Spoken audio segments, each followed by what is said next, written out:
Hey, what's up out there, everybody? I'm going to do another one of these videos today where instead of staring at me, you can see what's going on at the truck stop I'm at.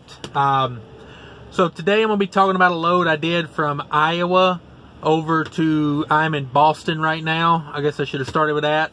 I'm north of Boston in Peabody, Massachusetts. And today is April 16th, and it's about noon here. So I picked up the load on the 13th, which was, I picked it up on the 12th, which was last Friday. It's, to me, I've been on this load for like 5 days now. It was 1 pick, 7 deliveries. I'm kind of getting in these multi-deliveries, because of the money right now. I don't prefer them, especially this one here. I had 2 drops in Pennsylvania. It had 1 drop in West Springfield, Massachusetts, and then 1 drop up in New Hampshire, and then I came back down this morning and did 3 drops in Boston. And when I say in Boston, I mean like downtown Boston. Yeah, so, I earned the money on this one. So, let's get to the numbers on this one, guys. It wasn't really that bad of a load. It weighed about 36,000 pounds. The paperwork said 31, but I guess somewhere in there they squeezed in another pallet for 1 stop that wasn't on my original paperwork. So, all in, 36,000 pounds. The load paid $5,900 to the carrier, which was $4,720 to me. It was 1,502 miles. All miles, that was everything. So it put me in at about $314 a mile to me. My variable cost on this, I spent $856 in truck fuel. But, I've got more fuel than I started with. So, spent a little more on fuel than what I've used for this load, but being in this area, I wanted to come in with a little more than, I needed to make sure I didn't have to hunt fuel out, So, $856 on truck fuel.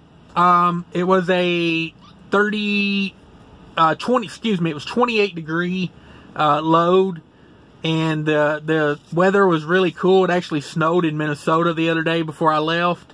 And so the temperature was like almost the same outside as it was as the Reefer ran at. They kept it at,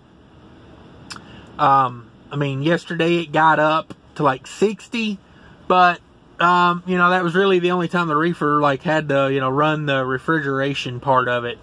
So I spent $23 on Reefer fuel. I'm probably down about $30 or $40 more than when I started. So, if you want to factor in the numbers, as far as, like what was used, I would say probably like 50 to 60 used on that.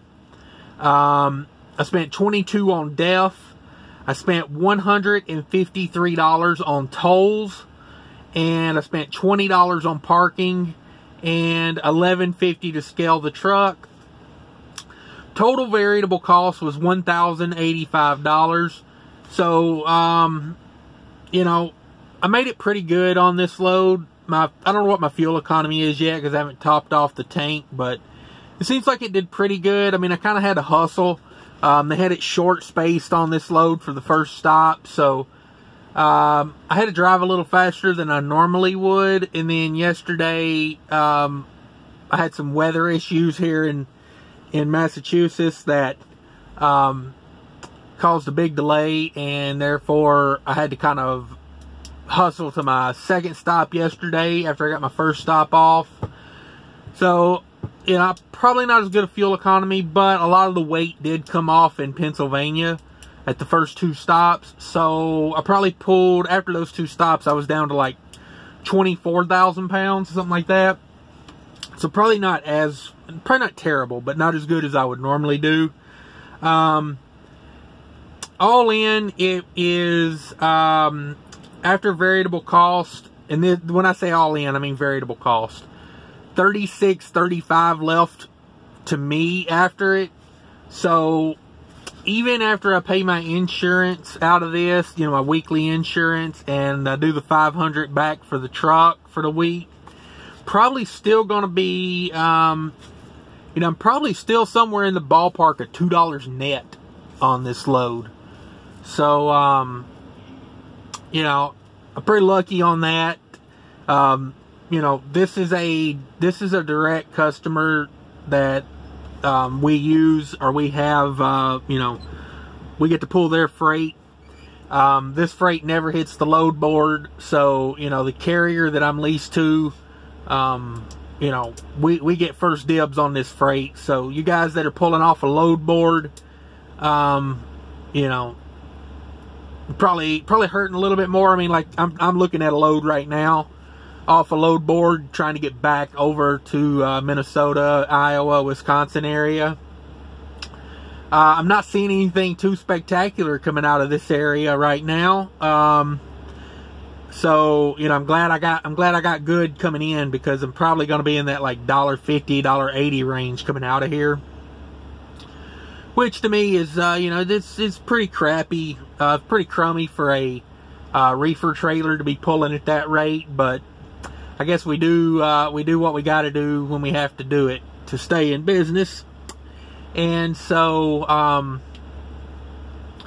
yeah, that's where I'm at and what I'm doing right now. Waiting on, like I said, just waiting on something to, you know, to get me up out of this area. I'm not a huge fan of this area. Honestly, you know, this load was paying like $3.70 something a mile to the carrier. That's the only reason I'm in Boston right now, guys, is because I knew I could make like, I knew I could probably come out somewhere in the ballpark of $2 net on this run. And honestly, $2 net is where I want to be in life. But yeah, that's what's going on. I don't know. I'm going to hold up here. Like I say, it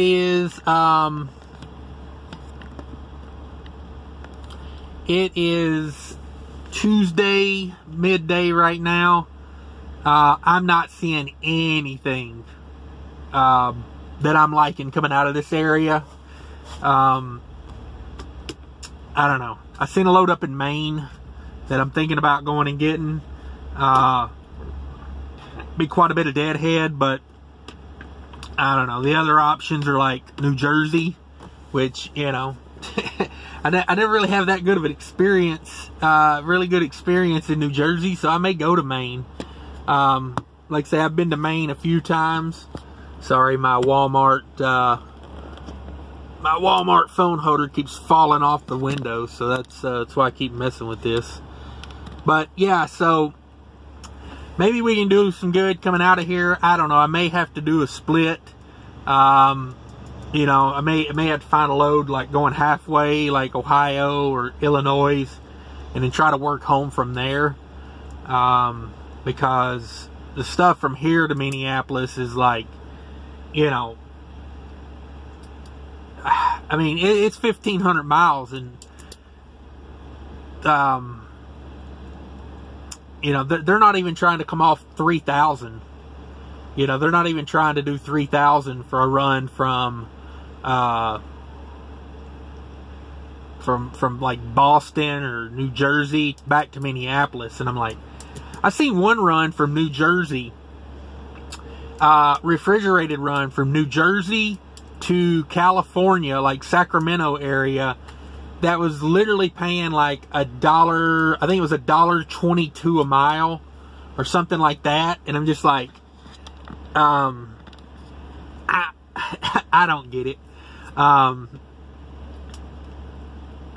know I wouldn't pull that for that, but you know, oof, I don't even know where I would begin on that. Like, maybe if you're a team and you got very little overhead and you call, and you might be able to work them up a little bit more off of that. But like, I just don't see, yeah, I just don't see rates like that being worth my time, guys. I wouldn't haul at that rate. Like I say, I'm pretty disappointed on what I've seen coming out of here, but I knew it was going to be pretty dead in this area as far as rates. I mean, there's freight here.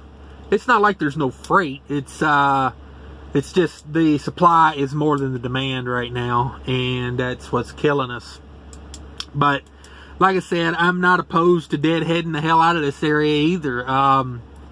You know, I always leave myself in a position where, I mean, if I need to deadhead back to Pennsylvania from here, I will. You know, it's not going to break my heart to get the hell out of this far northeast, you know.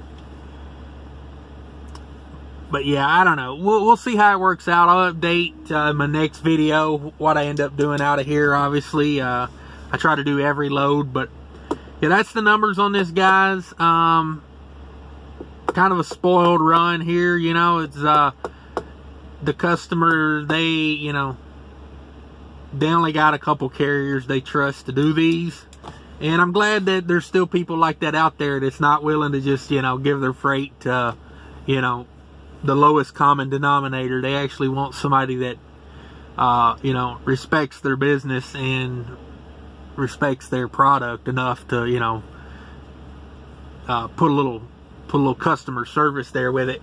Because this load, I got $80 to unload the first stop. It was 4 pallets that broke down into 6 pallets. Basically, I took the top off of all 4 pallets and made 2 more pallets out of it. It was just overstacked. I think I had to take like 3 layers of cases off of it.